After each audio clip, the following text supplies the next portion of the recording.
Welcome to the Poetry Moment, featuring Richard Wilbur's poem, The Writer. I'm Sarah Luckadoo. Harvard-educated poet Richard Wilbur made writing look easy.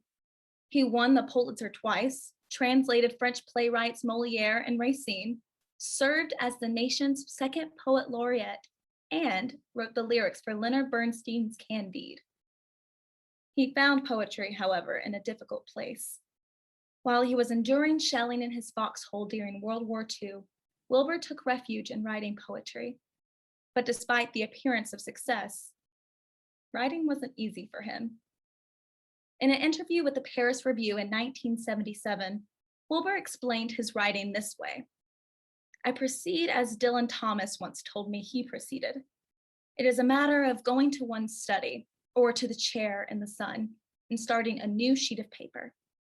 On it, you put what you've already got out of a poem you are trying to write. Then you sit and stare at it, hoping that the impetus of writing out the lines that you already have will get you a few lines farther before the day is done." Wilbur composed his poems by hand, on paper with a pencil, scribbling in the margins alternate words, much like Emily Dickinson did. Only later, once he had the poem in good shape, did he type out a final draft. In this poem, The Writer, Wilbur describes his teenage daughter writing her own work on a clattering typewriter in her room in Connecticut. A fond father, Wilbur wishes his daughter well, but as a writer, he knows that work is a matter of life and death, and that her burden is heavy. He read this poem in an edition of Hoko Pulitzer's The Writing Life. Then the poem shifts with a metaphor. The poet remembers a bird, terrified and trapped, battering its way around the room, seeking an escape, and their relief and joy when it finally swooped through the window.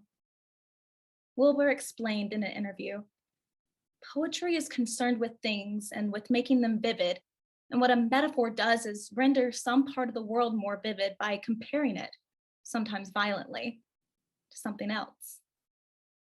The violent, bloody image of the desperate bird parallels the writer's urgency to get the words down right, on a typewriter or on the page. And now, The Writer, by Richard Wilbur. In her room at the prow of the house, where light breaks and the windows are tossed with linden, my daughter is writing a story. I pause in the stairwell, hearing from her shut door a commotion of typewriter keys like a chain hauled over a gunwale. Young as she is, the stuff of her life is a great cargo, and some of it heavy. I wish her a lucky passage.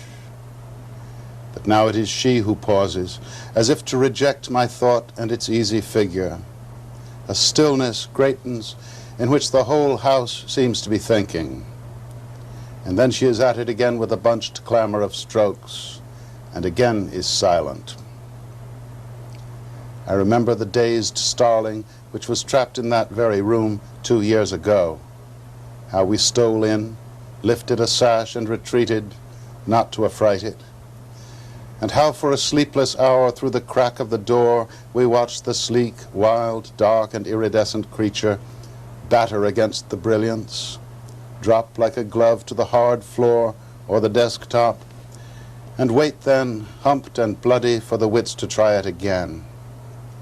And how our spirits rose when, suddenly sure, it lifted off from a chair back, beating a smooth course for the right window and clearing the sill of the world. It is always a matter, my darling, of life or death, as I had forgotten. I wish what I wished you before, but harder.